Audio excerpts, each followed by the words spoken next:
Assalamu alaikum. The best and worst in the Quran. We start from Alif, first letter of the Arabic alphabet. Alif is the most used letter in the Quran. The word Allah, noun Allah translated God, is the most used word in the Quran.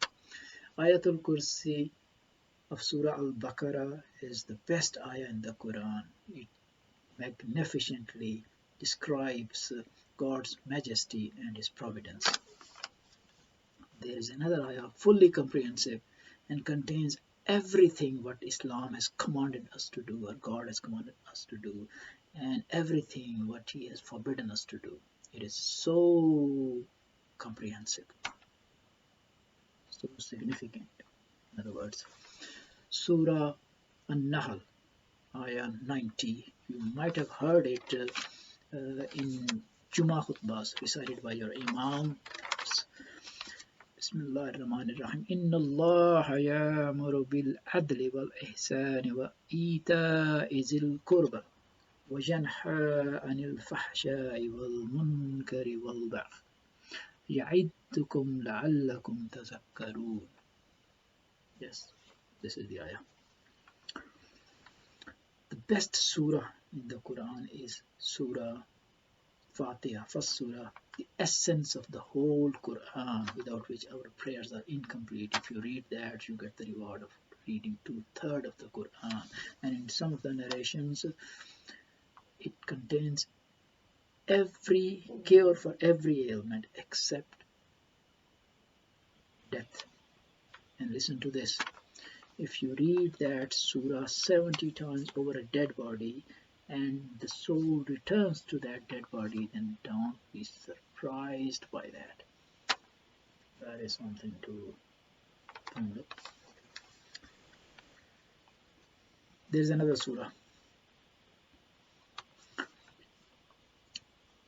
This surah is unparalleled in the Quran. All the Quranic surahs and passages have their specific benefits and rewards, but this surah is unique and unparalleled. And Prophet wished that every one of us knew or put it in our hearts, because this is total protection for you. You recite it, you're protected in this life. It becomes your companion in the grave when you are dead. It becomes your intercessor on the day of judgment when you are in front of the God, and intercedes for you until you are forgiven. Need anything more than that? Now coming to the worst part. What's worst about the Quran? First of all, just to clear, in Surah Al-Isra, God mentions Quran as blessing and mercy for the believers and loss for the unbelievers. So we are talking worst in that sense. So there are two ways of looking at it. First, from the Quranic literal point of view, what's written there, and the other, the way we use it. From Quranic literal point of view is that whatever is written in the Quran, if God says something about somebody or says something about the future, that happens, or that will happen. Like in Surah Mudassir, where it refers to Walid ibn al-Mughira, who became enemy of Islam. So after that passage, his downfall was initiated. In other words, God had given him everything, but he becomes enemy of Islam.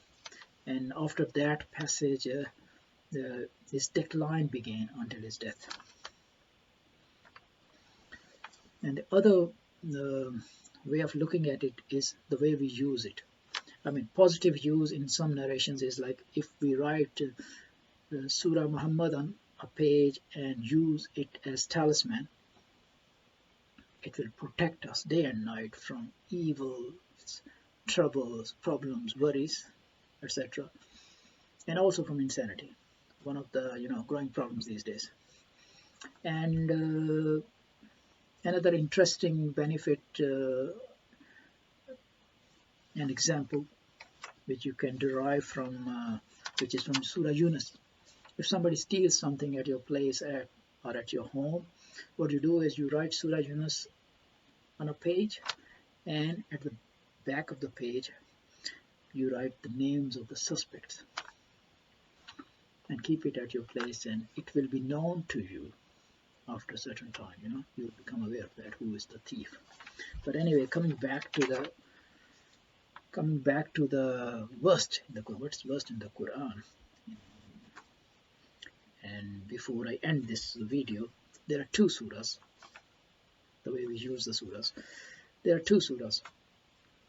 One surah, if we write it and leave it at our home, and the other surah, if we write it and make a talisman or taweez of it and leave it at our home, they will harm us or our family or our home.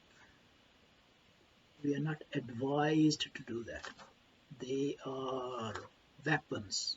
They are like weapons. And names of those surahs, well, I'm not going to disclose them for obvious reasons. And with this, I've come to the end of this video. I hope you have listened and watched this video and benefited from this. Thank you for watching. Allah Hafiz.